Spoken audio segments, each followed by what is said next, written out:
Československé legie jsou v naší historii často zapomínanou částí dějin, a to hlavně díky propagandě a perzekuci v komunistickém Československu. Nesmělo se učit o anabázi československých legií v Rusku, zavírali se a popravovali legionáři a jejich generálové. Z dějin se zapomenulo na mnoho významných bitev, jako byla i památná bitva u Lipjak 4. června roku 1918, ve které jsme porazili více jak dvakrát větší přesilu Rudé armády, 1600 našich proti 4000 bolševiků. Je možné, že bitva u Lipjak byla daleko významnější než bitva u Zborova nebo bitva u Bachmače, jelikož měla velký dopad na vývoj první světové války samotné.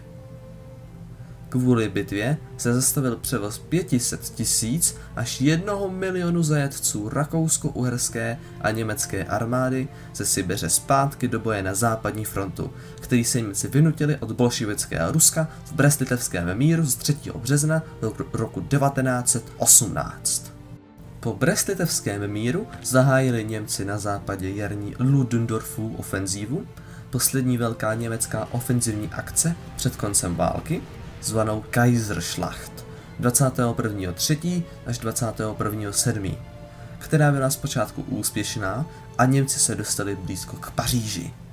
Nakonec se Němci vyčerpali a byli poraženi v druhé bitvě na Marně 15.7. až 6.8.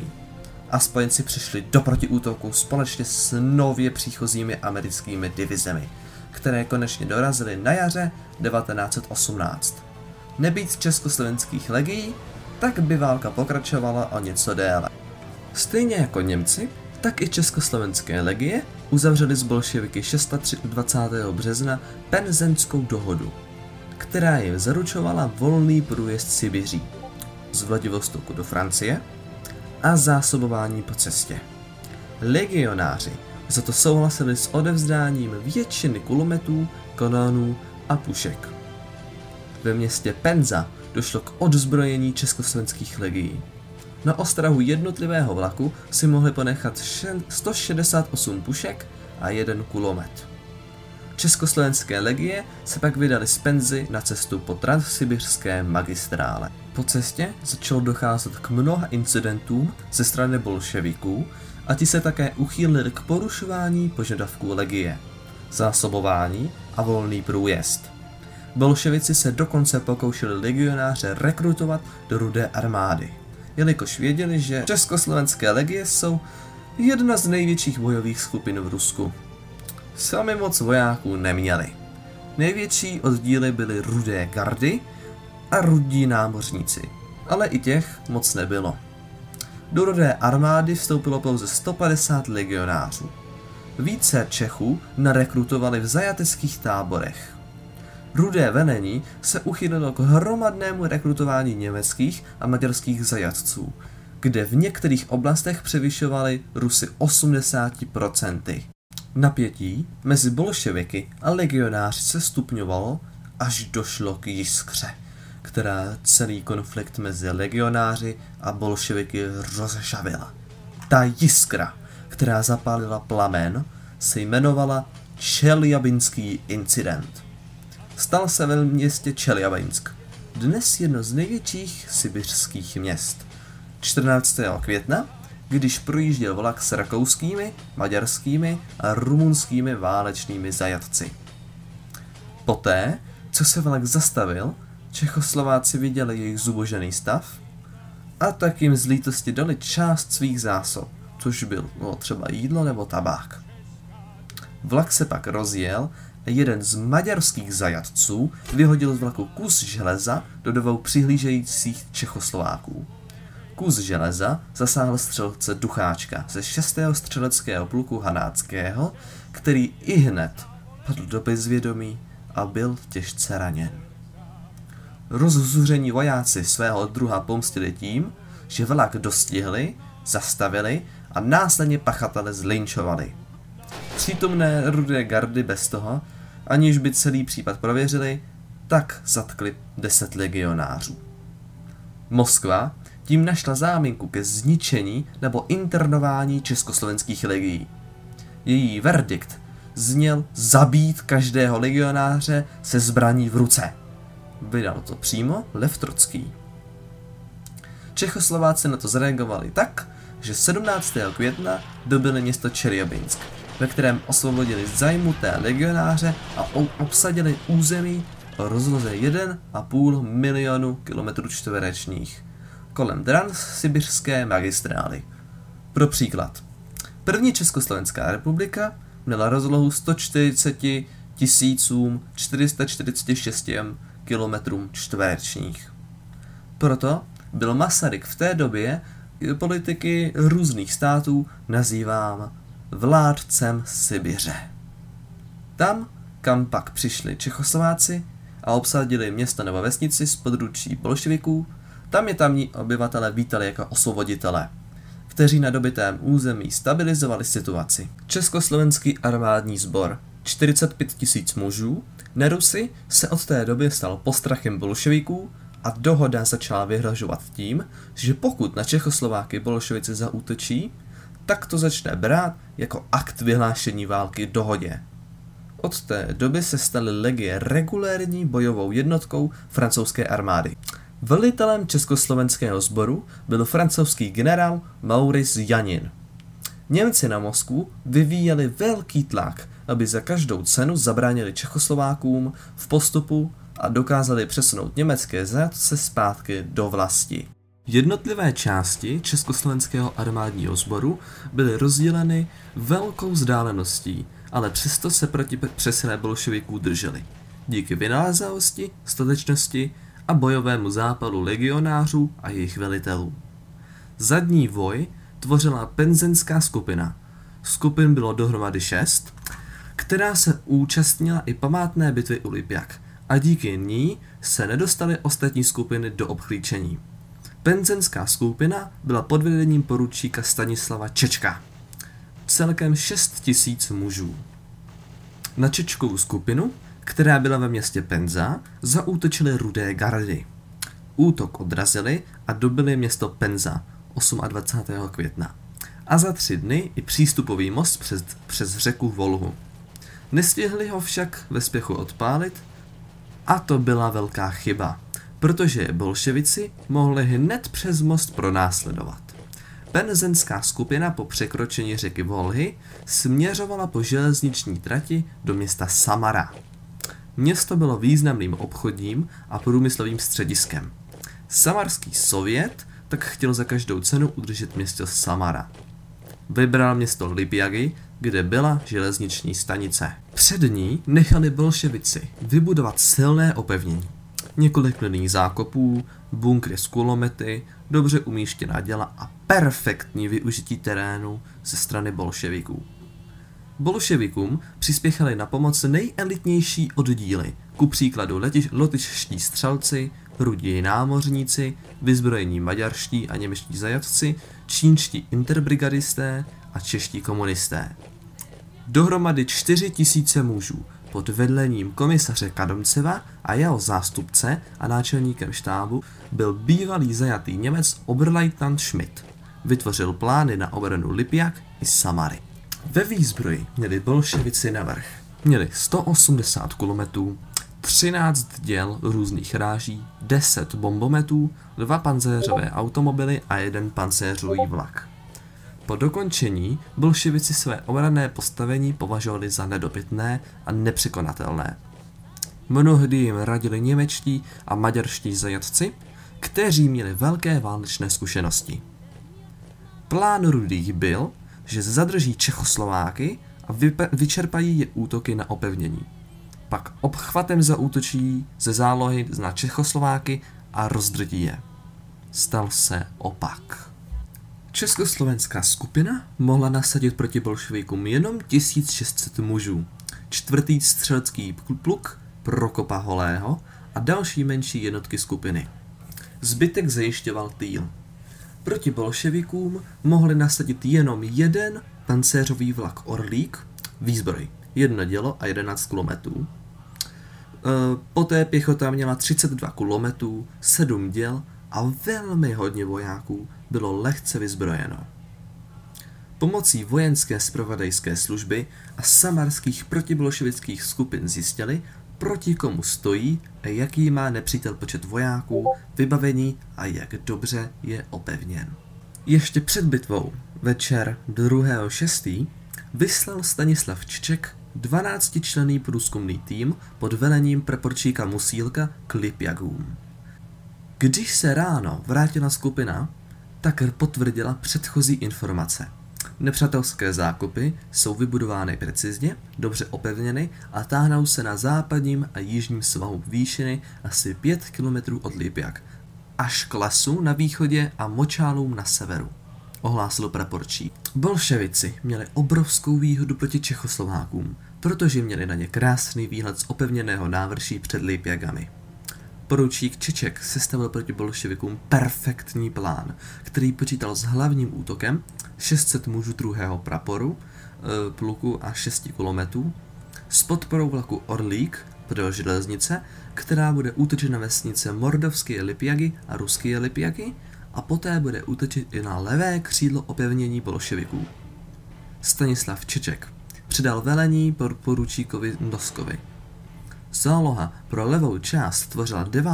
rota a polovina 12. roty pluku, 370 mužů.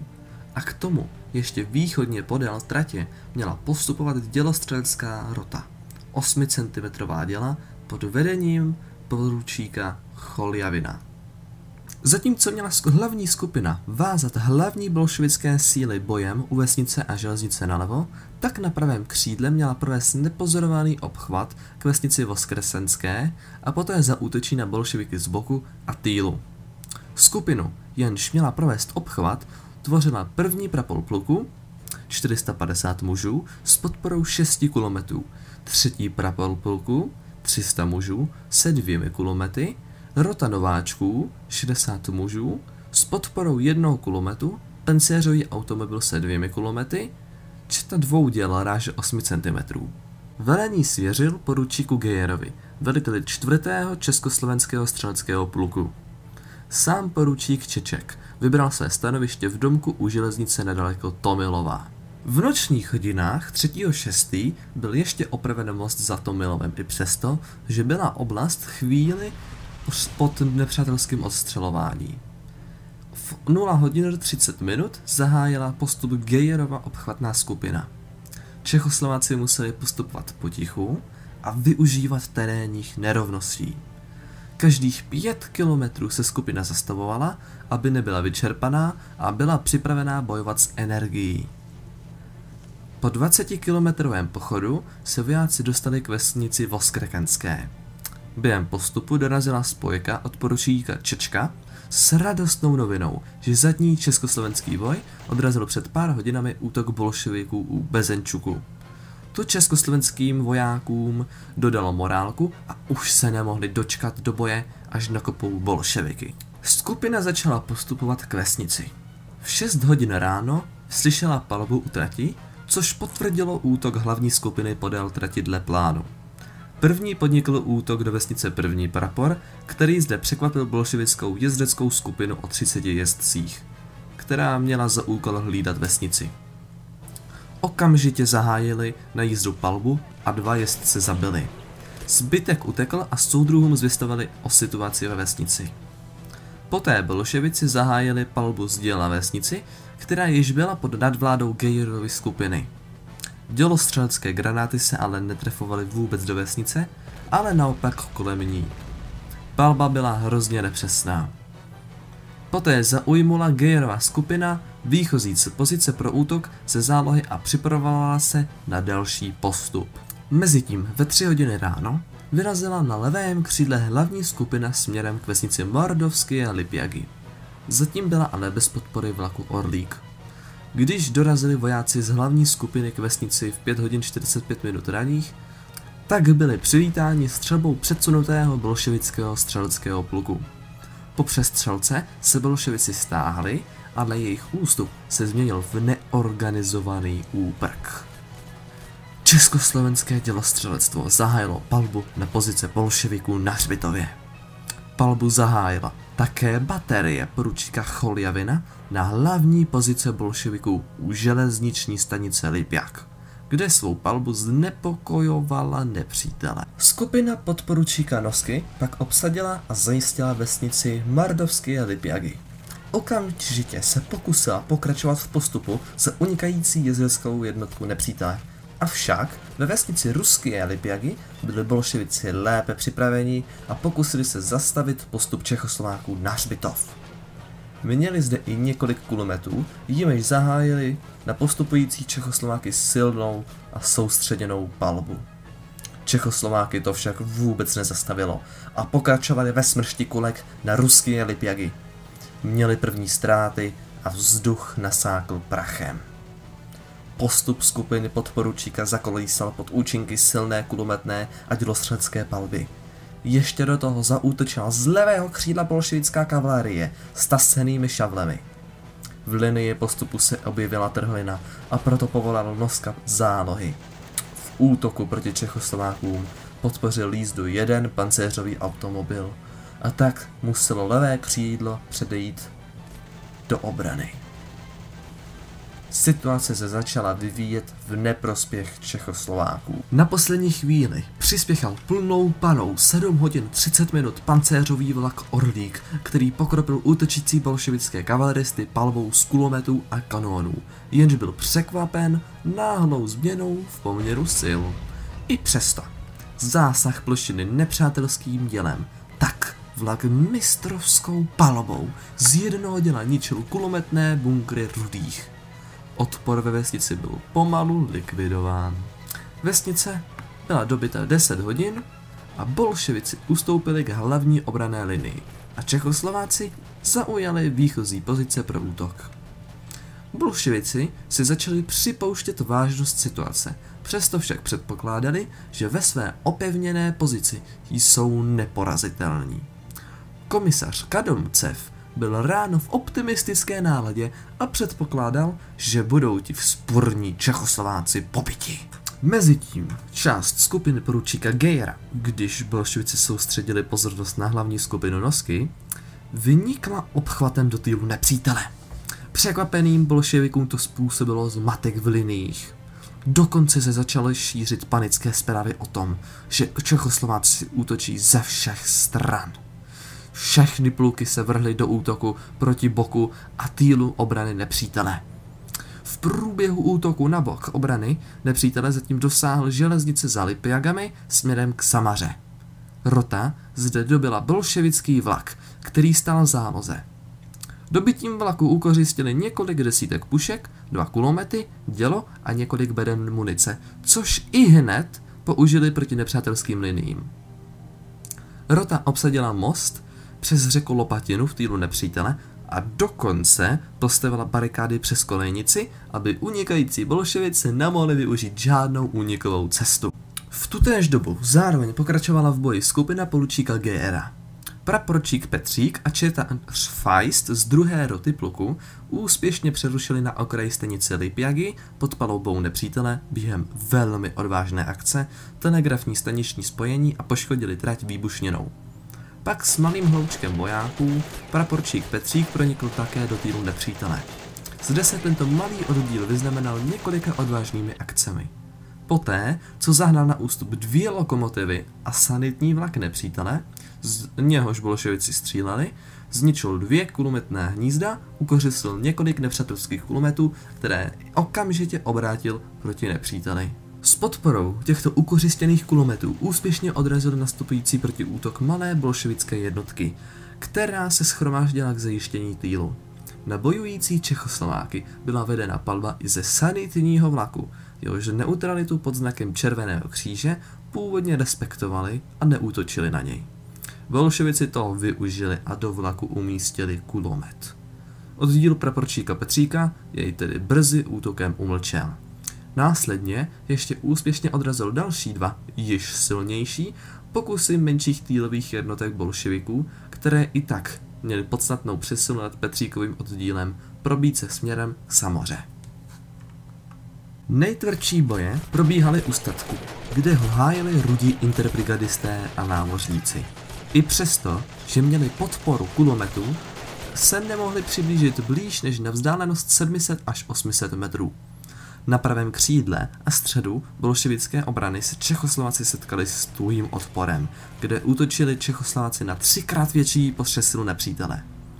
Praporčík Nohel útočil se svou rotou, ale byl opět odražen. V kaluži krve se zmítalo desítky Čechoslováků.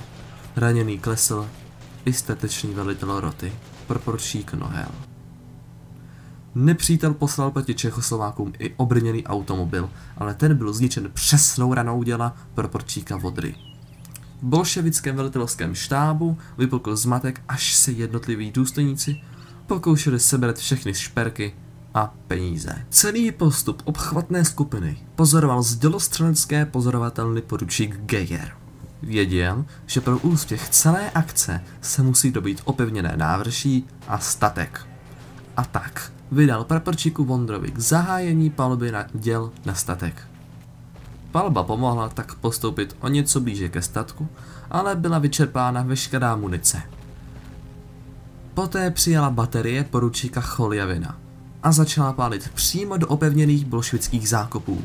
Poté obsadili Čechoslováci útokem na bodáky zákop s hromovým pokřikem hurá! Zde Čechoslováci způsobili bolševikům obrovské ztráty.